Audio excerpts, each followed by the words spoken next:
Hi, my name is Glenn Rafferty, and this is assignment 1 on critical reflection. I'm sorry about the image.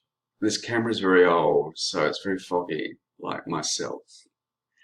I will also not be reading out anything in detail in this presentation because it could be very long-winded. I'd first like to talk about teaching. Teaching can be very easy and very difficult, depending on what student you have and also what kind of plan you have made.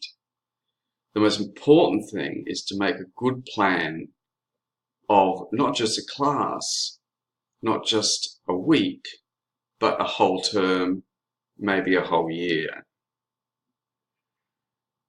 You must stick to the curriculum. As you can see here by Akara, this is part of the curriculum, which it points out you need to explore, use, present, and respond. When we get to drama pedagogy, there's a few things here I just thought were important to point out. One of them is ways a teacher can get the best out of their student. I think it's very important to use teamwork, work in movement, voice, work on focusing. Mask work is very important to get used to body work and mime, character work, and social participation exercises can be good. Being involved in outside events. Sometimes I think it's good for a teacher to actually be involved in the actual workshop with the students. And it's good to tap into the students' backgrounds, their cultural backgrounds, to learn from each other. Another way I like to look at text is if you get an old text, like I pointed out here, Shakespeare, for instance, it's good to rehearse them by using it in a modern language, their own language, and then take it back to the original text. Then they'll understand the emotions, the feelings, the reasons why characters are doing certain things, where those characters have been before that and where they're going after that. It's getting used to the words themselves, which I will find difficult, but they will get there. Here we have the drama curriculum. It's quite a few things to go through here, but I don't want to go through it in detail. A few points here which I think are important is exploring the drama and influences of Aboriginal and Torres Strait Islander people and people of the Asian region. Australia is a very multicultural country now. It has been since the 60s, but now more so than ever. And so a class may have many different cultures in it. And I think it's good for kids to learn about each other via that storytelling.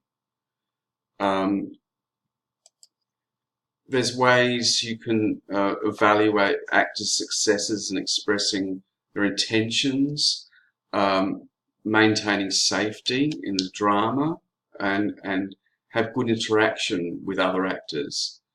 I think it's good that each actor or student respects each other in their work, and that should be always a major point.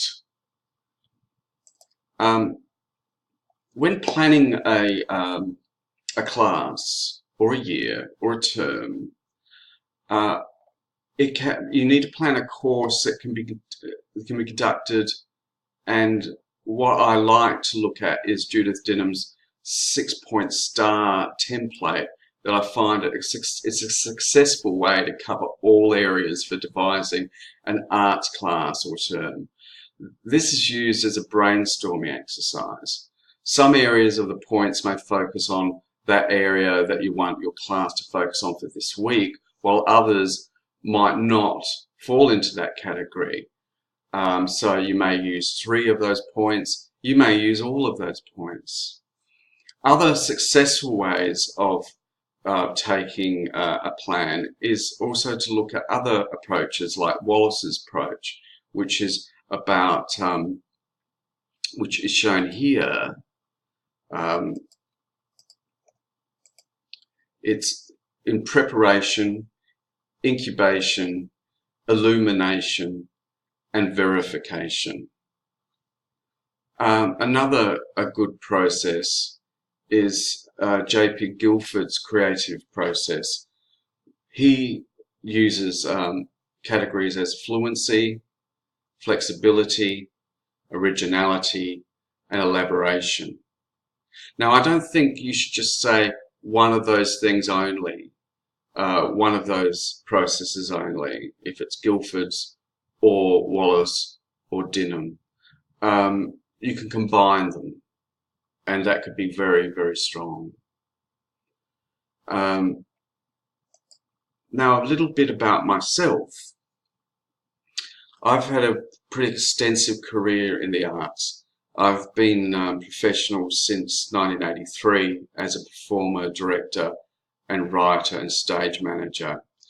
I've written, performed, and directed for the Australian Broadcast Corporation with Andrew Denton, and written with the comedy sector of ABC and radio plays.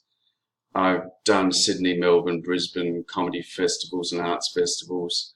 I've toured extensively around the world for 25 years, doing every festival you could name.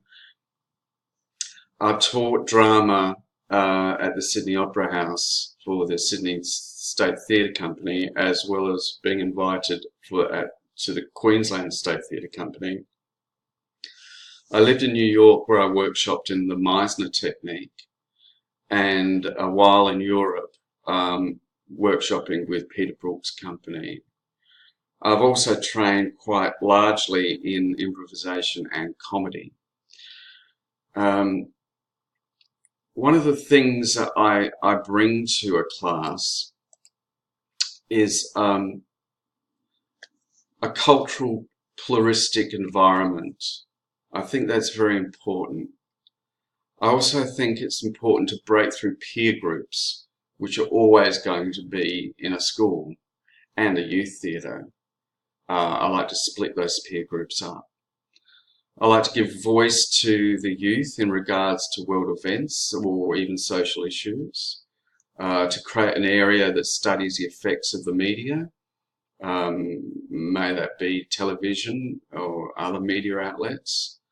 I like the students to study and understand each other's individual background, and to express stories through movement, drama, mask, play texts, and even personal written texts.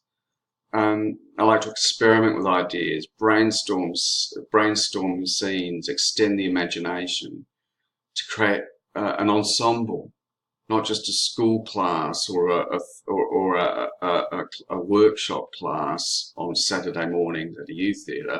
I like to create a complete ensemble. And I also like to give students an interest in aiming for a career in the arts in their future employment. I think that's something we need to get them interested in, no matter if it's drama, music, dance, visual art. And here's my references. I hope all that made sense. Thank you.